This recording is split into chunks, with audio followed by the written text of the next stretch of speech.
اللهم صل على رسولك أعوذ بالله من الشيطان الرجيم بسم الله الرحمن الرحیم۔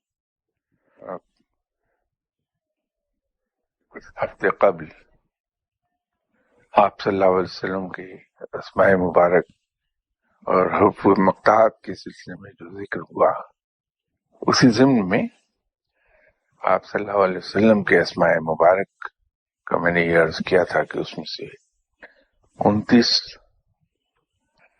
اسماء مبارک وہ ہیں جو 29 ان احکامات کو ڈپکٹ کرتے ہیں جو آپ صلی اللہ علیہ وسلم کو عطا فرمائے گئے تھے جب آپ معراج شریف پر تشریف لے گئے تھے، اور ان کا تعلق ان احکامات سے ہے جو انسان کو روحانیت کے اعلیٰ ترین مقام تک لے جاتی ہیں۔ وہ 29 احکامات میں نے یہاں عرض کیے تھے، لیکن شاید میری بولنے کی رفتار زیادہ تیز تھی یا میں اپنے ایکسپریشنز میں زیادہ کلیئر نہیں تھا۔ اکثر لوگ ان کے بارے میں مجھ سے سوال کرتے رہے ہیں۔ اب کیا یہ تھا کہ وہ 29 کے 29 احکامات میں نے لکھ دیے اور وہ فوٹو کاپی کی صورت میں یہاں اویلیبل ہیں، لیکن میں دوبارہ سے انہیں دوہرا دیتا ہوں تاکہ جن تک وہ فوٹو کاپی نہ بھی پہنچ پائے ان تک کلیئر ہو جائے۔ اس میں پہلا حکم تو یہ ہے کہ ہم رب تعالیٰ کے ساتھ کسی کو شریک نہ ٹھہرائیں، اس کو ایک ہی جانیں، اور دوسرا حکم اس میں یہ ہے کہ توحید پر قائم رہا جائے۔ اب بظاہر تو یہ دونوں حکم ایک سے ہی لگتے ہیں، لیکن در حقیقت اصطلاحی طور پر توحید پر قائم نہ رہنے کا مطلب یہ ہے کہ وہ تمام احکامات، بنیادی احکامات جو اسلام کی بنیاد فراہم کرتے ہیں، ان کو کسی حالت میں ترک نہ کیا جائے، جیسے نماز، روزہ، زکوٰۃ، حج۔ یہ بنیادی احکامات ہیں، 5 ستون ہیں اسلام کے جن پہ اسلام قائم۔ ان 5 کو کسی قیمت پر ترک نہ کیا جائے، وہ توحید پر قائم رہنا ہے۔ تو یہ توحید پر قائم رہنا یہاں پہ ان معنوں میں استعمال ہوا ہے۔ تیسرا حکم نیت کو درست رکھنا ہے اور حق کو حق جاننا اور باطل کو باطل جاننا ہے۔ یہ نیت پر اس لیے زور ہے کہ کسی بھی ہماری عمل کی ابتدا سوچ پر ہوتی ہے۔ کسی کام کو کرنے سے پہلے ہم اس کے بارے میں سوچتے ہیں، پھر اسے کرنے کی نیت کرتے ہیں یا کرنے کا ارادہ کرتے ہیں، اور اس کے بعد اس پر عمل ہوتا ہے۔ تو کسی اپنی نیت کو درست رکھنا اس لیے ضروری ہے کہ اگر ہماری نیت درست رہی تو ہمارے اعمال بھی خود بخود ٹھیک ہو جائیں گے۔ تو یوں رب تعالیٰ نے نیت کو درست رکھنے پر زور دیا ہے، اور اس عمل کو ان 29 چیزوں میں شامل کر دیا جو انسان کو روحانیت کے اعلیٰ ترین مرتبے کی طرف لے جاتی ہیں۔ چوتھا ایمان اور ایثار پر قائم رہنا ہے۔ شروع میں ایک زمانے میں نے عرض کیا تھا کہ لفظی معنی تو اسلام کے سلامتی کے ہیں، لیکن اصطلاحی معنوں میں اس کو اگر ہم پھیلا کے دیکھیں گے، اس کی گہرائی میں اترتے جائیں گے، اس کو اینالائز کریں گے،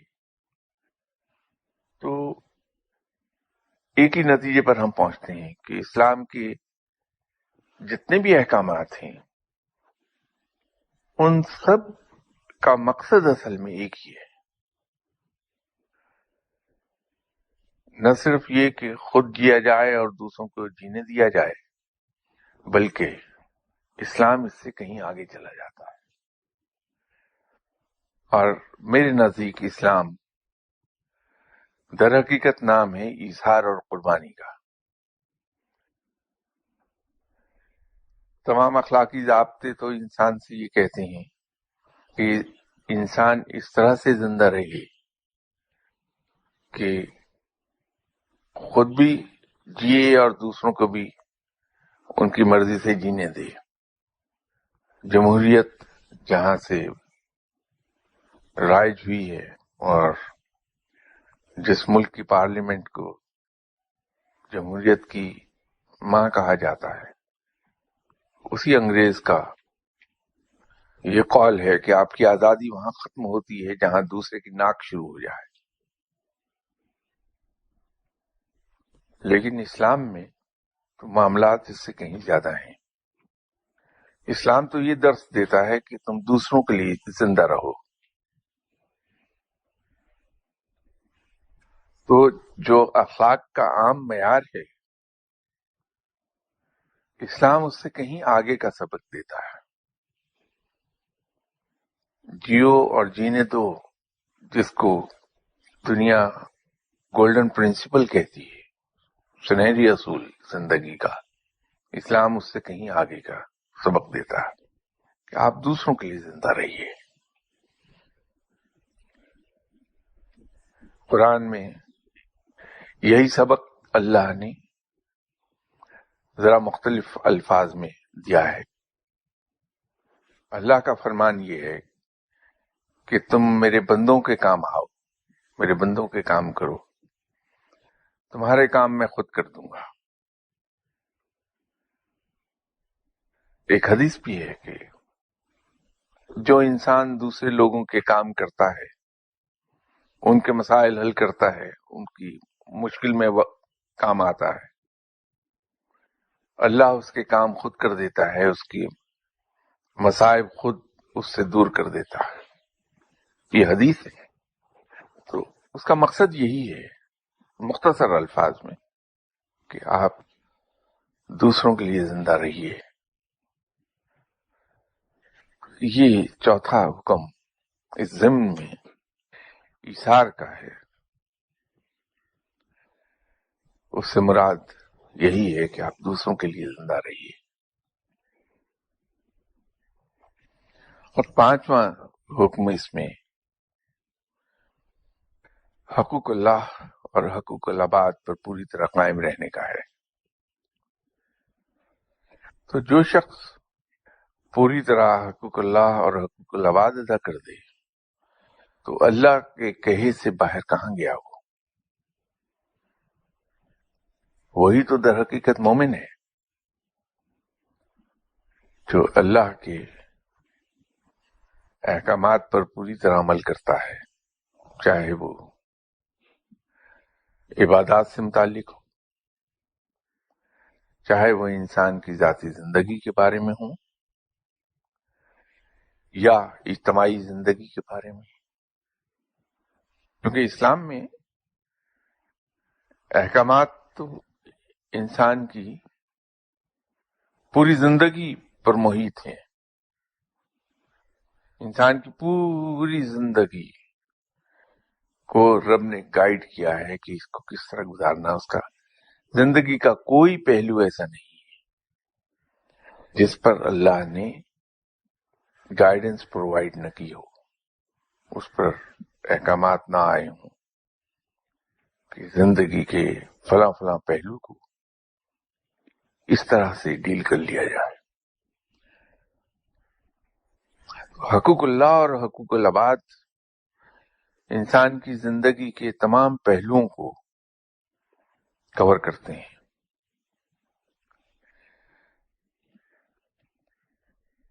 چھٹا حکم اس ضمن میں ہے کہ کتاب کو تھامے رکھو۔ کتاب سے مراد ہے قرآن پاک۔ اب قرآن پاک کو ایک ہی صورت میں آدمی تھام سکتا ہے کہ اس میں بیان کردہ احکامات پر پورے اخلاص سے، پورے خلوص سے عمل کر لے۔ قرآن پہ عمل تو راہ نجات ہے، قرآن پر عمل کرنا۔ اس کا تو پڑھنا بھی انتہائی باعث برکت ہے۔ جو میں نے پہلے بھی یہ قصہ بیان کیا تھا جناب حضرت امام احمد بن حنبل کا، کہ ایک رات جناب امام احمد بن حنبل نے خواب میں رب تعالیٰ کی زیارت کی، اور خواب ہی میں رب نے جناب حضرت امام احمد بن حنبل سے ہی پوچھا کہ بولو کیا مانگتے ہو؟ تو حضرت امام احمد بن حنبل نے عرض کیا کہ یا باری تعالیٰ خود تک پہنچنے کا کوئی آسان راستہ بتا دے۔ تو فرمایا کہ قرآن پاک کی تلاوت کثرت سے کیا کریں۔ تو کلام پاک کی تلاوت کا مقام اس قدر بلند ہے کہ وہ انسان جو قرآن پاک کی تلاوت کثرت سے کرتا ہے وہ رب کو جا پہنچتا ہے۔ بدقسمتی سے ہمارے معاشرے میں جو وظائف کا چلن آیا ہے اس نے قرآن پاک کی تلاوت سے ہمیں دور کر دیا ہے۔ ہم میں سے ہر شخص وظائف کی تلاش میں رہتا ہے، حالانکہ یہ گھاٹے کا سودا ہے۔ وہ یوں کہ اگر کوئی شخص ہمیں پورے کا پورا والٹ دے ہمارے ہاتھ میں کہ والٹ لے لو تم، تو ہم پلٹ کے اس کو کہیں کہ نہیں اس میں سے ایک نوٹ نکال کر ہمیں دے دو۔ وہ تو پورا والٹ جس میں سے ہم ایک نوٹ نکلوانا چاہ رہے ہیں وہ پورا والٹ مل رہا ہے ہمیں۔ تو جو وظیفہ یا جو ذکر، جو ورد جو ہم کرنا چاہتے ہیں وہ قرآن سے کوئی حرف ہوگا، کوئی لفظ ہوگا، کوئی آیت ہوگی، کوئی سورہ ہوگی، تو وہ لفظ، حرف، آیت یا سورت تو پورے قرآن کا ایک حصہ بنتی ہے، چھوٹا حصہ۔ تو ہم چھوٹا سا حصہ لے کے خوش ہیں لیکن پورے قرآن کی طرف راغب نہیں ہوتے۔ اگر تسبیح ہی پڑھنا چاہتے ہیں تو یہ کیوں نہیں کرتے ہم کہ پورے قرآن کو بطور تسبیح پڑھ لیں، کہ ہم قرآن کو شروع سے پڑھیں اور آخر تک پڑھتے چلے جائیں۔ جو ہی قرآن پاک پڑھنا مکمل کریں ہم الف لام میم سے سورہ ناس تک، تو جو ہی مکمل ہوتا ہے ہم اس کا ثواب آپ صلی اللہ علیہ وسلم کی روح مبارک کی خدمت میں بطور نذرانہ پیش کر دیں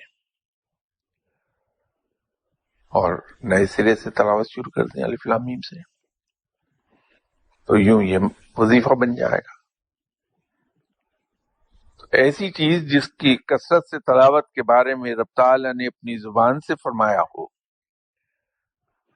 میرے نزدیک وہ کہیں زیادہ آتھینٹک ہے اس بات سے کہ میں اسی رب کے کسی بندے کی زبان سے یہ سن لوں کہ یہ وظیفہ پڑھو تو اس کے یہ فوائد ہوں گے، تو میرے نزدیک رب کے بندے کے الفاظ سے زیادہ خود رب کے الفاظ زیادہ آتھینٹک ہیں. تو جب رب نے حضرت امام احمد بن حنبل جیسی بلند مرتبہ شخصیت کو یہ فرمایا کہ مجھ تک پہنچنے کا شارٹ کٹ یہ ہے کہ تلاوت کلام پاک کثرت سے کریں، تو اس سے بڑھ کر اور میرے لیے آتھینٹک چیز کیا ہو سکتی ہے.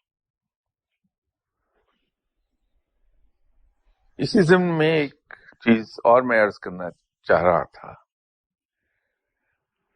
ہم قرآن پاک کے مختلف حروف اور مختلف الفاظ، آیات یا سورہ اسے دنیاوی فوائد کے لیے استعمال کرتے ہیں کہ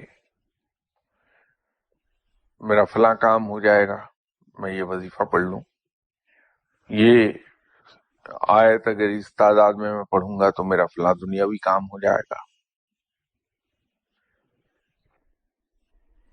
میں یہ سمجھتا ہوں کہ یہ کچھ زیادہ اچھی بات نہیں ہے،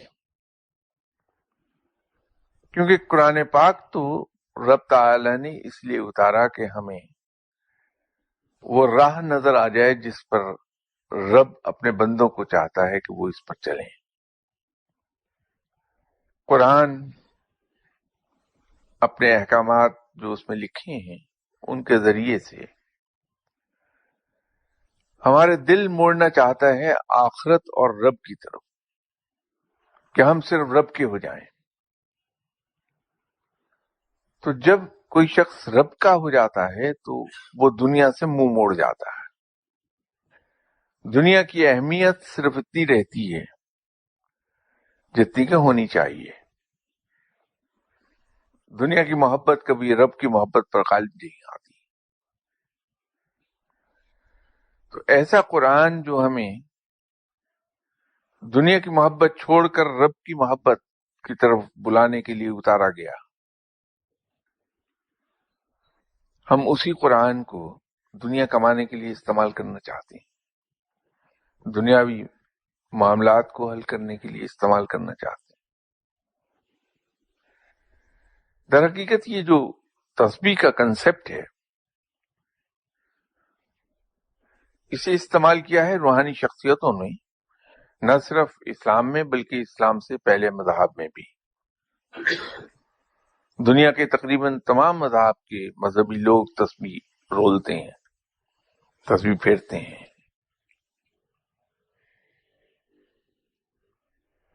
اس تسبیح کا ایک فائدہ یہ ہے کہ انسان کسی ایک خاص نقطے پر اپنی توجہ مرکوز کرنا سیکھ لیتا ہے. آسان لفظوں میں اس کو یوں کہیے کہ تسبیح کرنے سے کنسنٹریشن بڑھتی ہے، کنسنٹریشن سپین براڈ ہو جاتا ہے، وائڈر ہو جاتا ہے.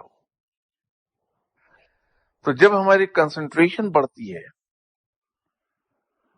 تو ہم غور و فکر بہت اگلی سطح تک، اگلی حد تک جا کے کرنے لگتے ہیں. ہم غور و فکر میں ڈوبنا سیکھ لیتے ہیں، اور جب ہم غور و فکر میں ڈوبتے ہیں تو ہم نقطہ ہے راز حل کرنا سیکھتے ہیں. اور جب ہم نقطہ ہے درون کو حل کرنا سیکھ لیتے ہیں تو خدا کی قدرت کا مشاہدہ کرنے لگتے ہیں. اور خدا کی قدرت کا مشاہدہ کرتے کرتے ہم رب تک جا پہنچتے ہیں. یہ راستہ وہ ہے اصل میں.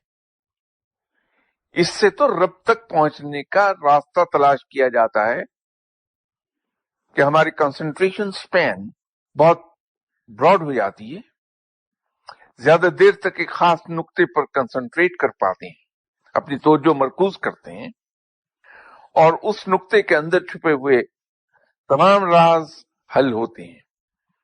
اور جب اس نقطے کے اندر چھپے ہوئے راز عیاں ہوں گے ہم پر تو قدرت کے راز کھلنے لگیں گے. اور جب قدرت کے راز کھلنے لگتے ہیں تو قدرت کا مشاہدہ شروع ہوتا ہے. اور قدرت کا مشاہدہ جب کرتا ہے تو رب پر ایمان پختہ ہوتا ہے. اور رب پر ایمان پختہ ہونے کا مطلب یہ ہے کہ ہم رب تک جا پہنچے، رب کے قریب ہو جاتے ہیں، اور وہاں پہ وہ آیت سمجھ میں آنے لگتی ہے کہ جو بندہ میری طرف ایک قدم چلتا ہے میں اس کی طرف 4 قدم بڑھتا ہوں۔ تو جب ہم رب کے قریب ہوتے ہیں تو رب ہمیں اپنے گلے سے لگا لیتا ہے، تو یوں رب ملتا ہے۔ تو یہ تسبیح کا مطلب تو یہ ہے، تسبیح کا مطلب یہ نہیں کہ میرا بچہ امتحان میں پاس ہو جائے، میری ٹرانسفر میری اپنی مرضی کی جگہ پر ہو جائے۔ یہ بھی ایک بے وقوفی ہے جو ہم کرتے ہیں، سبھی کرتے ہیں، میں بھی کرتا ہوں۔ بات یہ ہے کہ ہم اپنی زبان سے جب یہ کہتے ہیں کہ میرے لیے کیا بہتر ہے یہ میرا رب جانتا ہے، یہ ہم سبھی کہتے ہیں۔ ہم یہ کہتے ہیں کہ میرا رب جو کرتا ہے وہ بہتر کرتا ہے۔ تیسری بات ہم یہ کہتے ہیں کہ رب اپنی مصلحتیں خود جانتا ہے۔ یہ تو وہ باتیں ہیں جو ہم میں سے ہر شخص کہتا ہے۔ تو اگر یہ ایمان ہے ہمارا کہ رب بہتر جانتا ہے کہ ہمارے لیے کیا بہتر ہے، تو پھر میں یہ کیوں تڑپتا پھرتا ہوں کہ میری ٹرانسفر میری مرضی کی جگہ پر ہو جائے؟ مجھے کیسے معلوم ہے کہ جس جگہ میں اپنی ٹرانسفر کروا لینا چاہتا ہوں میرے لیے بہتری ہوگی؟ تو میں یہ کیوں نہ کروں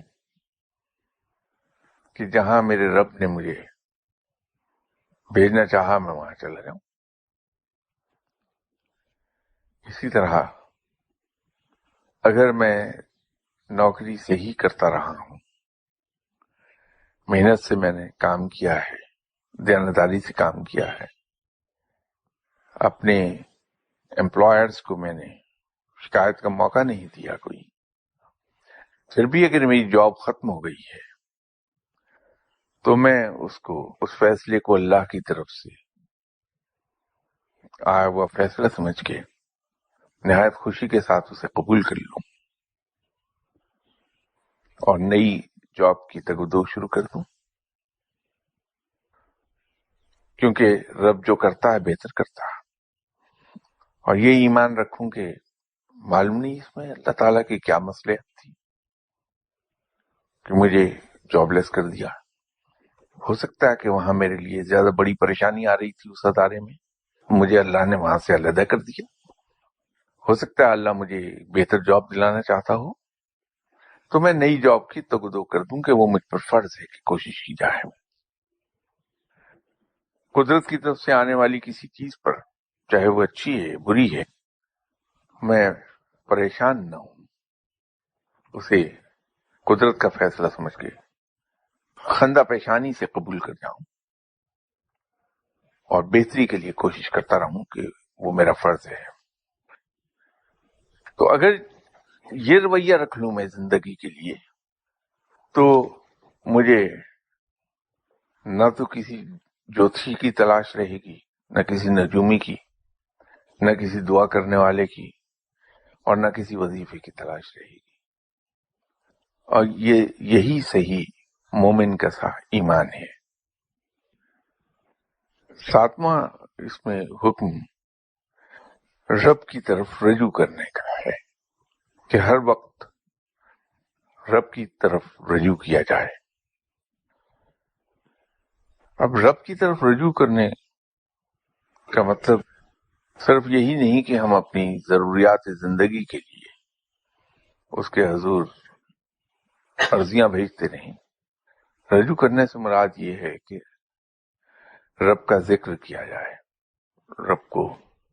رب کی عبادت کی جائے، اس کو یاد رکھا جائے، اس کا نام جپا جائے، اس نیت سے نہیں کہ اللہ ہمارے دنیاوی مسائل حل کر دے، اس نیت سے کہ وہ رب ہے اور وہ لائق عبادت ہے، وہ اتنا مہربان ہے اور ایسا پالنے والا ہے، عظیم المثال پالنے، اس لیے وہ یکتا ہے کہ وہ نہ یہ دیکھتا ہے کہ کون اس کا منکر، کون اس کا مشرک، کون اس کا ماننے والا لیکن میری طرح نافرما بردار۔ مجھ جیسے لوگ رب کو مانتے تو ضرور ہیں، اس پہ ایمان رکھتے ہیں، لیکن اطاعت گزار نہیں رب کے۔ وہ مجھ جیسے لوگوں کو بھی پالتا ہے،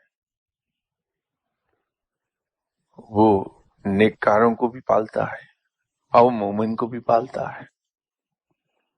تو یوں وہ یکتا و عظیم المثال رب ہے کہ اس کی پالنے کی صفت بے پایاں ہے، جس کی نہ کوئی حد ہے نہ کوئی حساب۔ تو یوں وہ لائق عبادت ہے، اس کی عظمت اتنی ہے، اتنی عظمت والا ہے کہ اس کی عبادت کی جائے، اس کو پوجا جائے۔ اس کی بڑائی کو بیان کرنا بھی اس کی عبادت ہے، اس کی بڑائی کا ذکر بھی ذکر ہے۔ یہ رجوع کرنا ان معنوں میں استعمال ہوا ہے۔ 8واں حکم اس سلسلے میں شرک اور کفر کو آپس میں مدغم نہ کرنے کے بارے میں ہے کہ اسے مدغم نہ کیا جائے۔ یہ جو ہم اپنی کنوینئنس کو سوٹ کرتے ہوئے مختلف چیزیں اپنا لیتے ہیں، یہ نہ کیا جائے۔ ایک کلیئر کٹ لائن کھینچی جانی چاہیے۔ وہ احکامات جس میں رب نے یہ وعدہ کیا ہے کہ یہ کیا جائے، وہ ہمارے ذہن میں کلیئر رہنے چاہیے، اور جن سے منع کیا گیا ہے اس سے دور رہا جائے۔ 9واں حکم عدل سے کام لینے اور اس پر قائم رہنے کے بارے میں ہے کہ ہر حال میں عدل پر قائم رہیے، اسے قائم رکھیے، کام بھی اس سے لیں اور اسے قائم بھی رکھیے۔ یہ دونوں باتیں ہیں کہ کسی صورت بھی ہمارے ہاتھ سے وہ انصاف کا ترازو نکلنے نہ پائے، اس کا پلڑا کسی ایک طرف جھک نہ جائے گی۔ حلال و حرام کو ایک دوسرے سے مکس نہ کیا جائے، اور کسی بھی حلال چیز کو اپنے اوپر حرام نہ کیا جائے۔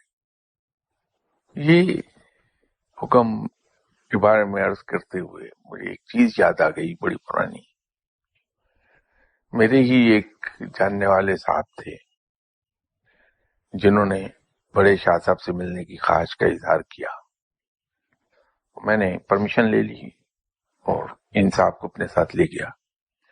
یہ بڑے شاہ صاحب کی مہربانی اور ان کی شفقت تھی کہ انہوں نے یہ دیکھا کہ میرے جاننے والے ہیں، تو جب ہم گئے تو انہوں نے کھانا پکانا شروع کر دیا۔ گوشت بھونا اور تندور سے روٹیاں منگوائی، ان صاحب کے سامنے رکھیں کہ آپ یہ کھائیے۔ بڑے شاہ صاحب خود بھی کھانے لگے، میں بھی کھا رہا تھا۔ تو ان صاحب نے ایک سوال پوچھا جس کی گہرائی کو شاید میں تو نہیں سمجھ پایا تھا، لیکن بڑے شاہ صاحب بڑی جلدی سمجھے اس کو، اور مجھے اس سوال کی گہرائی کا اس وقت اندازہ ہوا جب بڑے شاہ صاحب نے ان کے سوال کا جواب دیا۔ ان صاحب نے کہا کہ حضور، یہ فقیروں کا ایک دستور یہ ہے کہ وہ مہمانوں کو بھنا گوشت کھلاتے ہیں اور خود مرچوں سے کھانا کھاتے ہیں۔ تو میں یہ سمجھا کہ انہوں نے ایک علمی سوال پوچھا ہے، اس کا اسٹریٹ جواب ملے گا شاہ صاحب سے۔ تو شاہ صاحب نے کہا کہ میاں یہ تو میں نہیں جانتا کہ یہ کیا ہے، کون مرچوں سے کھاتا ہے کون نہیں کھاتا۔ میں تو صرف ایک بات جانتا ہوں کہ جب اللہ مجھے اپنی نعمتیں عطا فرما رہا ہے تو میں ان سے منہ موڑ کے ناشکر گزار بندہ کیوں کہلاؤں؟ تو رب اگر مجھے بھنا گوشت کھلاتا ہے تو میں مرچوں سے روٹی کھا کے ناشکر گزار کیوں کہلاؤں؟ اسی طرح ہم نے بہت جگہوں پر دیکھا کہ کچھ لوگ کچھ چیزوں سے دور چلے جاتے ہیں، انہیں نہیں کھاتے، وہ سادگی کے نام پر ان چیزوں کو اپنے لیے شجر ممنوعہ بنا لیتے ہیں، تو وہ مناسب نہیں ہے، وہ ناشکر گزاری ہے، ناشکر گزاری نہیں کی جانی چاہیے کبھی۔ جو کچھ اللہ ہمیں عطا کر رہا ہے وہ اس سے استفادہ کیا جانا چاہیے۔ جیسے حضرت عمر رضی اللہ تعالی عنہ نے اپنے ایک ساتھی صحابی کو واپس گھر بھیج دیا تھا کہ کپڑے چینج کر کے آؤ، کیونکہ وہ صحابی اچھے خاصے کھاتے پیتے تھے، لیکن غریبانہ حال میں آئے تھے سامنے۔ تو پھر فرمایا تھا کہ اللہ نے جو تمہیں نعمتیں عطا فرمائی ہیں اس کا اظہار تمہارے ظاہر سے بھی ہونا چاہیے۔ تو اللہ جو ہمیں عطا فرماتا ہے، سادگی بہت اچھی چیز ہے، اسراف شیطانی صفت ہے، لیکن اگر اللہ نے ہم پر نعمتوں کی بارش کی ہے تو پھر اس کی عطا کردہ نعمتوں کا اظہار ہمارے ظاہر سے بھی ہونا چاہیے۔ اگلا حکم اس سلسلے میں حسد، بغض اور کینہ نہ رکھا جائے۔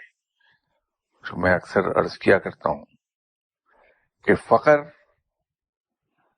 اور درویشی کی جو ارلیسٹ پری ریکویزٹ ہے، جو اسینشلز آف فقر اور درویشی ہیں، ان میں سے اولین شرط یہ ہے کہ انسان کا دل آئینے کی طرح صاف اور شفاف ہو، ہر وقت چمکتا رہنا چاہیے اس کا دل، اتنا صاف ہو کہ اس میں کسی بھی شخص سے کوئی حسد، بغض یا کسی کے خلاف کینہ نہ رہے۔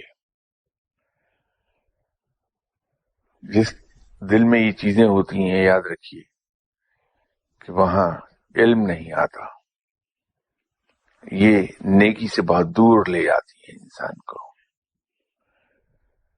اور نیکی ہی وہ راہ ہے جو انسان کو رب تک لے جاتی ہے۔ عبادات تو پارسائی تک لے جائیں گی ہمیں، عبادت سے انسان پارسا ہوتا ہے، لیکن نیکی سے رب ملتا ہے، اور نیکی کہیں کر نہیں سکتا انسان جب تک کہ اس کا دل صاف نہ ہو۔ اس سے اگلا حکم شاید چمبے کا باعث ہو لوگوں کے لیے، یہ ہے کہ سیدھے ہو کر چلا جائے، لچک کرنا چلا جائے، کیونکہ اس سے غرور پیدا ہوتا ہے اور کینہ پیدا ہوتا ہے انسان کے دل میں اس سے۔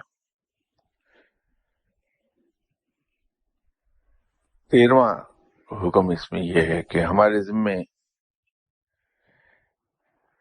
جو کچھ بھی ڈیو ہے، نماز پڑھنا ہے، ہم نے روزہ رکھنا ہے، زکوٰۃ ہے، لوگوں کی خدمت ہے، یہ تمام چیزیں ہم بر وقت ادا کر دیں، اس میں کسی قسم کی سستی یا کاہلی سے کام نہ لیں۔ یاد رکھیے کہ رب تعالیٰ سست لوگوں کو پسند نہیں کرتا، رب ان لوگوں کو پسند کرتا ہے جو مجاہدوں کی طرح ہر وقت کمر کس کے رکھتے ہیں کام کے لیے، عمل کے لیے۔ رب مجاہد نما لوگوں کو پسند کرتا ہے، جن کے اندر چستی، پھرتی اور تیزی ہو۔ تو سستی اور کاہلی سے دور رہیے کہ یہ آپ کو فقر تک نہیں جانے دے گی۔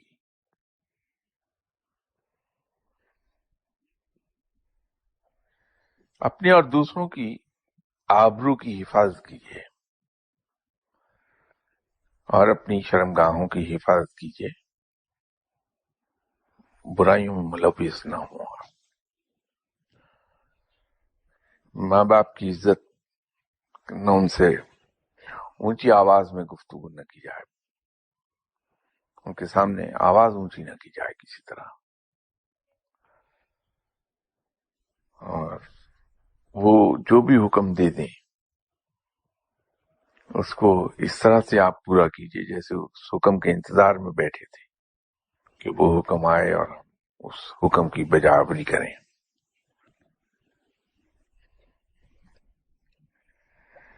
زیادہ بلند آواز سے گفتگو کرنے سے اللہ نے منع کیا ہے، حدیث بھی ہے کہ بلند آواز کو آپ صلی اللہ علیہ وسلم نے گدھے کی آواز سے مشابہت دی ہے، جو کہ خاصی مکروہ و کریہ ہے۔ اپنے خیالات و حواس کو پاکیزہ رکھیے، اپنی راہ کو پاکیزہ رکھیے، اور کسی قیمت پر بھی اس میں فرق نہ آنے دیں، آپس میں اتفاق کے ساتھ رہیے، بدترین حالات میں بھی کرٹسی کو ہاتھ سے نہ جانے دیں۔ یہ یاد رکھیے کہ اللہ بڑا وزردار اور متواضع ہے، یہ خدائی صفت ہے کہ انسان دشمنی میں بھی وزرداری اور تواضع کو ہاتھ سے نہ جانے دے۔ دشمنی اور لڑائی جھگڑے میں بس زبانی سے کام لینا تو بہت دور کی بات ہے۔ اگر آپ اللہ کی سنت پہ عمل کرنا چاہتے ہیں، رب کی سنت پہ عمل کرنا چاہتے ہیں، تو یاد رکھیے کہ دشمنی میں بھی وزرداری اور تواضع کو ہاتھ سے نہ جانے دیں، کہ یہ صفت رب ہے، بہت بلند صفت ہے۔ اللہ بہت حیا والا ہے، بہت وزردار ہے اور بڑا متواضع ہے۔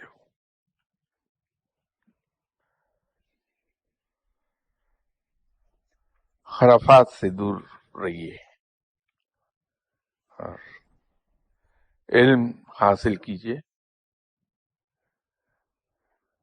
اور اس کے اگلا یہ تو ہم سبھی کہتے ہیں، میں بھی کہتا ہوں، گرچہ نہ علم اب تک حاصل کر سکا اور نہ کوئی آئندہ مجھے امکان نظر آتا ہے کہ میں علم حاصل کر پاؤں، کہ علم حاصل کرنے کے لیے باادب ہونا بڑا ضروری ہے، اور بلکہ یوں کہیے کہ ادب پہلا کرینہ ہے۔ انفارچونیٹلی میں اس قرینہ سے محروم رہا تو علم حاصل نہیں کر پایا، لیکن اتنا یہ اہم ہے کہ رب تعالیٰ نے ان 29 احکامات میں سے شامل کیا ہے۔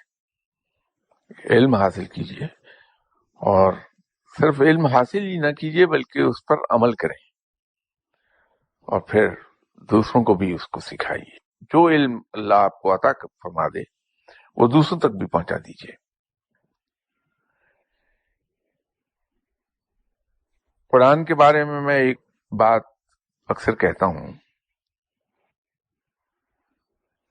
ہم لوگ قرآن حفظ کرنے پہ زور دیتے ہیں، ہم میں سے ہر ایک کی خواہش ہے کہ ہمارا کوئی نہ کوئی بچہ قرآن حفظ کر لے۔ شاید ہمارے لاشعور میں ایک بات ہوتی ہے کہ اگر وہ حدیث ہوتی ہے کہ جس انسان کے ایک بچے نے بھی قرآن حفظ کیا وہ جنت میں جائے گا،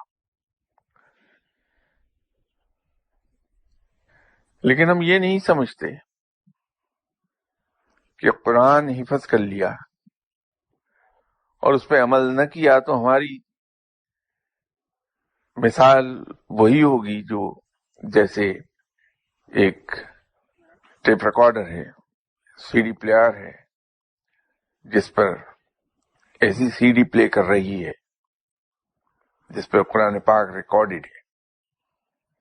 اب اس سی ڈی پلیئر پر صبح سے رات تک وہ سی ڈی چلاتے رہیے جس سے تلاوت ہو رہی ہے، تو سی ڈی پلیئر پر تو کوئی اثر نہیں ہو رہا۔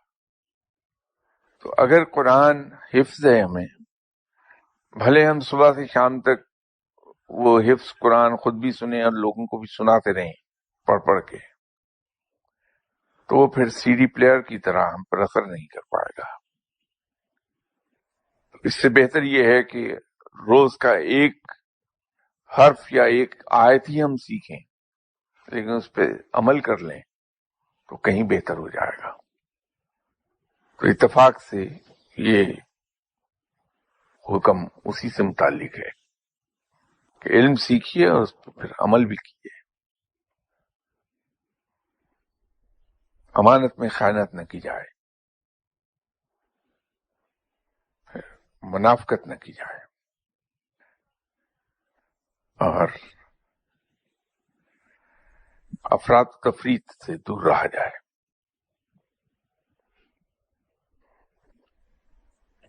جہاں ہم سے کوتاہی ہو جاتی ہے اور اس کا ہمیں پتہ بھی نہیں چلتا کہ ہم کہاں پر بددیانت ہو گئے،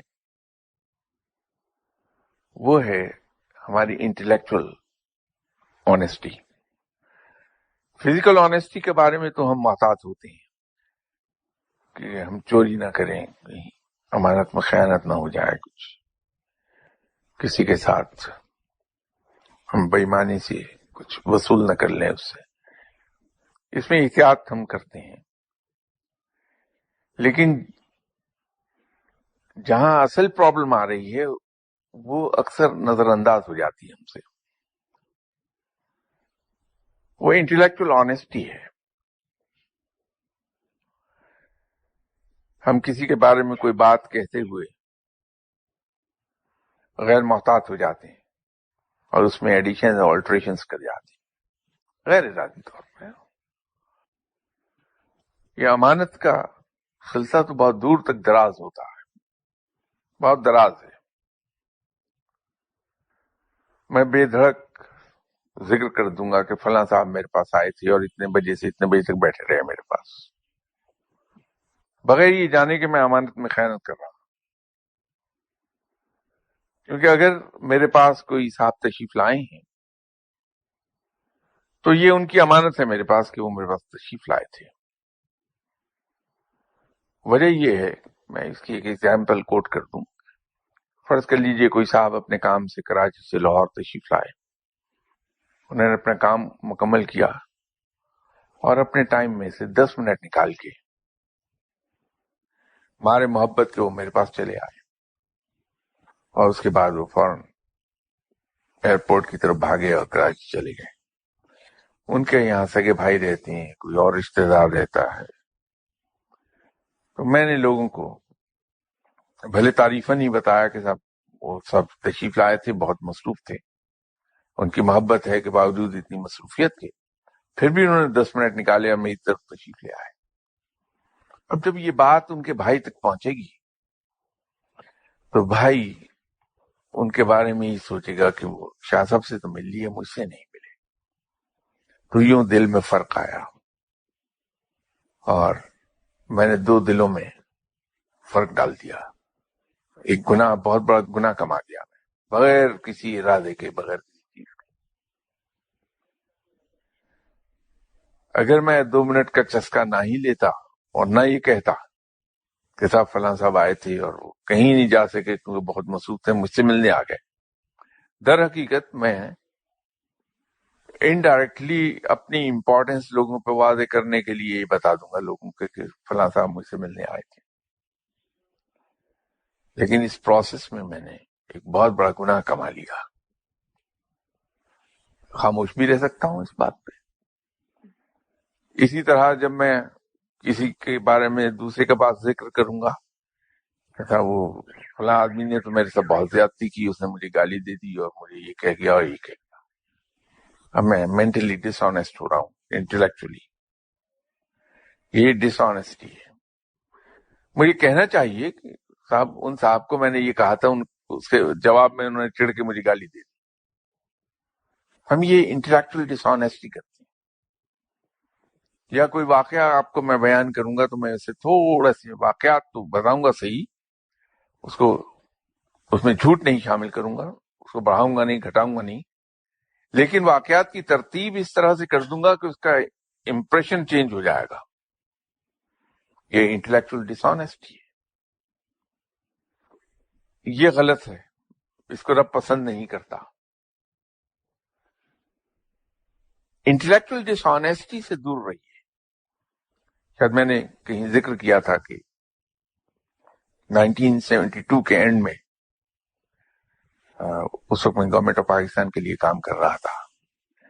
تو ہمارے باس ٹرانسفر ہو گئے، ان کی جگہ نئے باس آئے، اور وہ افسر انگریزوں سے زیادہ انگریز تھے اپنی تمام عادات اور اپنے آداب کے سلسلے میں، کام کے سٹائل کے معاملے میں انگریز سے زیادہ بڑے انگریز تھے.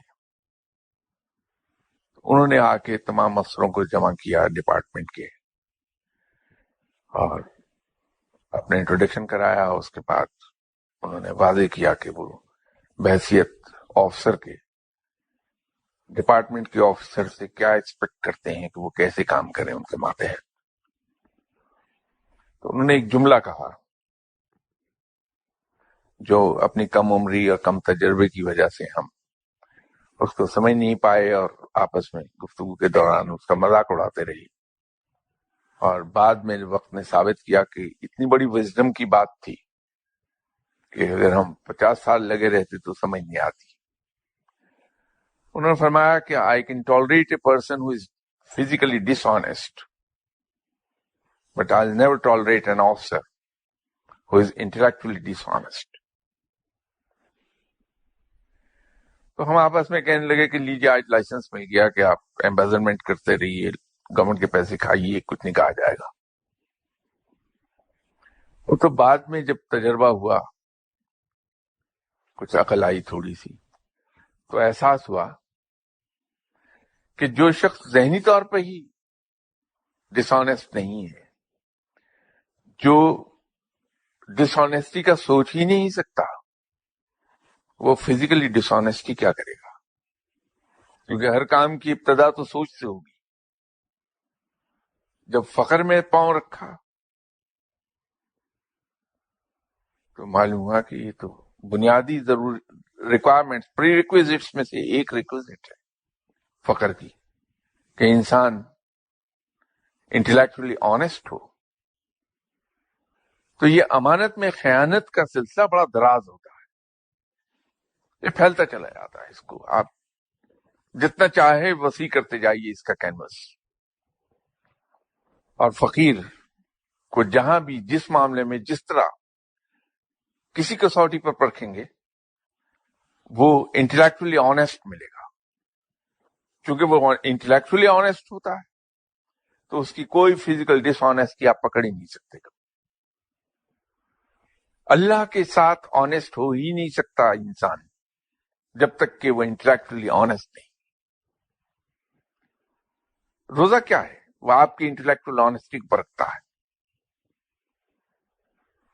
جہاں معاملہ ہمارے اور رب کے درمیان ہے، جو معاملہ کلیتاً، وہاں انسان کی انٹلیکچوئل آنیسٹی کا امتحان ہے. مختلف فقیروں نے اس کو مختلف انداز میں بیان کیا. ایک مشہور سینگ ہے، وہاں جا کے گناہ کر جہاں رب نہ ہو. کیا ہے؟ حضرت علی کرم اللہ وجہہ نے کہا تھا کہ مومن کی صرف جلوت ہی پاکیزہ نہیں ہوتی، اس کی خلوت بھی پاکیزہ ہوتی ہے. مینٹل آنیسٹی ہے. اس کو اگر آپ اینالائز کر کے دیکھیں گے تو نٹشل میں مینٹل آنیسٹی ہے کہ انسان جب محفل میں بیٹھا ہے، اس کی محفل ہی پاکیزہ نہیں ہے، بلکہ جب وہ تنہائی میں ہے وہاں بھی اتنا ہی پاکیزہ ہے. تو یہ مینٹل آنیسٹی ہے جو اسے تنہائی میں بھی پاکیزہ رکھے گی. اس کو کسی طرح سے اینالائز کر لیجئے، بات انٹلیکچوئل آنیسٹی پہ جائے گی. سوچ کو پیوریفائی کر لیا جائے، معاملات درست ہو جاتے ہیں. نفس کی پیروی نہ کی جائے. ایک بار اس پہ بات ہو رہی تھی تو میں نے ایک آسان طریقہ ڈیوائز کیا تھا. یہ سیدھی سی بات ہے کہ نفس کی مخالفت کر دی جائے. رب تو چونکہ رب ہے اس لیے اس نے بڑا آسان سا کام دیا کہ اس کی پیروی نہ کرو، لیکن وہ پیروی نہ کرتے کرتے انسان بڑے غیر محسوس طریقے پہ پیروکار بن جاتا ہے نفس کا. جب تک کہ سختی نہ کی جائے اپنے ساتھ اس وقت تک کام بنتا نہیں. آج کی مروجہ زبان میں اگر میں گفتگو کروں تو یوں کہیے کہ دوسروں کے لیے جمہوری ہونے کے لیے ضروری ہے کہ آپ اپنے ساتھ ڈکٹیٹر ہوں. نفس کی مخالفت کیجیے، جو نفس کہہ دے اس کو الٹی سمجھ چل پڑیے تو بچ جائیں گے شیطان سے، اور اللہ کے اس حکم کی پیروی ہو جائے گی کہ نفس کی پیروی نہ کروں. ظاہری و باطنی پاکیزگی اور صفائی کو قائم رکھیے. خیالات اور نیت کی سمت درست رکھیے. کسی کو برے نام سے نہ پکاریے، یہ حدیث بھی موجود ہے، اس لیے کہ یہ بھی شرک اور شراکت میں دوئی ہے، یہ یکجائی نہیں پیدا کر رہی ہے بات. اور یاد رکھیے اللہ کو دوئی پسند نہیں ہے، وہ یکجائی کو پسند کرتا ہے. تانک چھانک اور محفل میں سرگوشیوں سے دور رہیے کیونکہ اس سے شکوک پیدا ہوتی ہیں.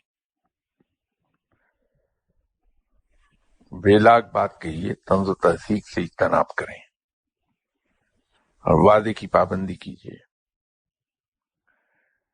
یہ آخری حکم شدید ہے جو کم از کم مجھ سے تو پورا نہیں ہوتا، باوجود تمام تر کوششوں کو میں پورا نہیں کر پایا. ہر ایک کا پردہ پردہ ہی رہنے دیں، اسے کسی پر فاش نہ کریں. اور اس کی وجہ رب نے بڑی عجیب کہی کہ دوسروں کے عیب ڈھکے چھپے رہنے دیں، ان کو عیاں نہ کریں، کیونکہ بے عیب تو صرف رب کی ذات ہے. مقصد یہ ہے کہ کہیں کوئی آپ کو آئینہ نہ دکھا دے. آپ بھی انسان ہیں، آپ میں بھی عیب ہے، تو دوسروں کے عیب کو اگر میں ڈھانپوں گا تو رب میرے عیب ڈھانپ لے گا، ان پہ پردہ ڈال دے گا. ہے یہ بہت دشوار کام، کسی کا پردہ میں رکھ لوں. یہ 29 احکامات ہیں جن پہ عمل کر لیا جائے تو انشاءاللہ اس کا بقایا حصہ پھر اگلی اتوار